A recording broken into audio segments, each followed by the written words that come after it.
fantastic spaces programme. It encompasses 5 primary schools from the Derry area. Lisnagavin, Lisneil, Balluhry, Ebrington, Holy Childs, St John's as well. So many weans all together, you were thinking, oh my god, what size is this group going to be? And it's only you that's going to be looking after them. It's like, oh my god, what's going to happen? Well, Connor had them up riled up and was giving them negatives they come at me with. Turned around, it was like a group of Japanese samurais running at me. There's so many young ones coming at you and they're so loud and full of energy. You just have to know how to channel that energy into a game to make it a lot easier for them, and they settle them down a bit for the game, and then they run off next to the next game, and then they'll be exact same, just full of beans like. What we're trying to do here today is do a bit of team building work with them, getting to know one another, and this is the grounding for the trainee scheme to give them an opportunity to get a hands-on practical experience in the job. The principles and our values within youth work are taught through the theoretical process and the level 3 programme that we'll be running for them, the education programme. But they have to have practical hands-on experience if they're to understand what we're trying to teach.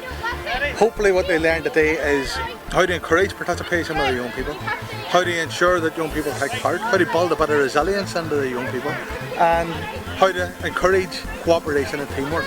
Today I did a bench game where everybody had to stand up on the bench, and when I said something like what age they all were, they had to get an order of their ages. So the oldest went up the top and the youngest went down to the bottom, but they just couldn't go on the ground or the grass, so they had to work as a team and make sure that they all got to where they should be.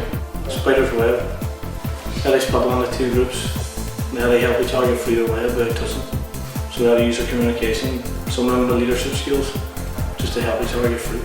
And I asked them, right, well, what is the point of this? And one of them was all to get the ball from one end to the other. I was like, yes, that's the game. But what the message of the point, they're all working together as a team to get it safely down to the other end of the field. I thought that's exactly what it was. But I didn't tell them that. They knew that at the end of the game. They were blindfolded, so I told them it was about communication and teamwork.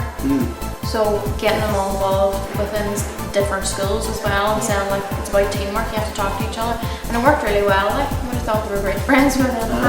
Just the bullet one was good for team building, like because they work together to get it to run the circle, and just showed a bit of leadership as well, because they had to come up with ideas whenever you had 2 hoops caught in one area, like they were able to get them interchanging. Because there was kids with me, they literally weren't going to hold hands with the person next to them, they just didn't want to. Within 5 minutes they were doing it, you know, if you just tried different wee techniques, joining in yourself.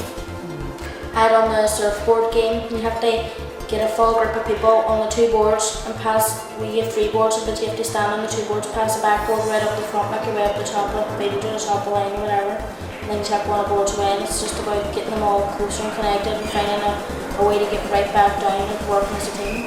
Mind games, all different sort of puzzles. How to make a T with 4 different shapes, and then how to make an E with a number of different shapes, and then the balance game with the 3 knives, and just like one with them. So I got them thinking. I think it was a good experience too, just to be thrown into the deep end as well. You say thrown into the deep end, but I think if you had a couple of weeks of sitting doing theory work, and you're thinking about it, it's building up in your head to be more than what it's going to be. Whereas the fact that we were just thrown in, the kids were easy enough to do with it. Like they were all engaged in what they were doing. Like I'm sure they were just happy to be in the classroom, like so. Because we had 220 yesterday, like, and then half fat more or less today, so it was easy. And it was small groups to take control of. And it was more organised.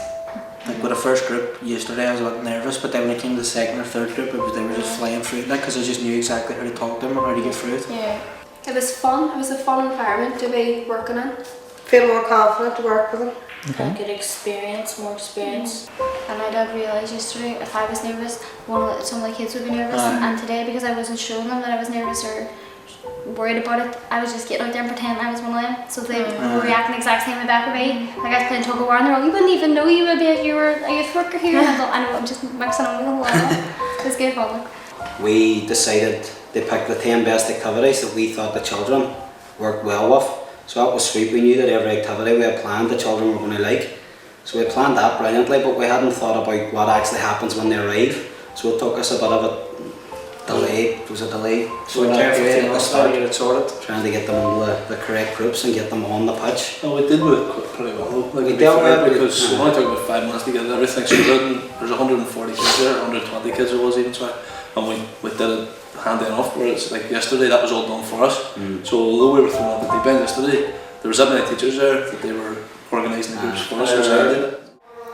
Well, for the bigger groups yesterday, there wasn't really enough equipment, so there was like some lanes was sitting down while the other ones was playing, so it was kind of not fair on them to watch. So it was just trying to find ways to get them involved as well, so everybody was doing stuff at the one time and that everybody got to go. It just depended on the activity as well. I think if you had an activity that was hard to do, like those ski ones, you know, some of them didn't even know their left from their right, and somebody at the front who's leading, who wanted to be the leader, who doesn't know their left from their right. So things like that was a wee bit challenging, but by the end of it, well, I know for me, then I found out ways of doing it better and working with it.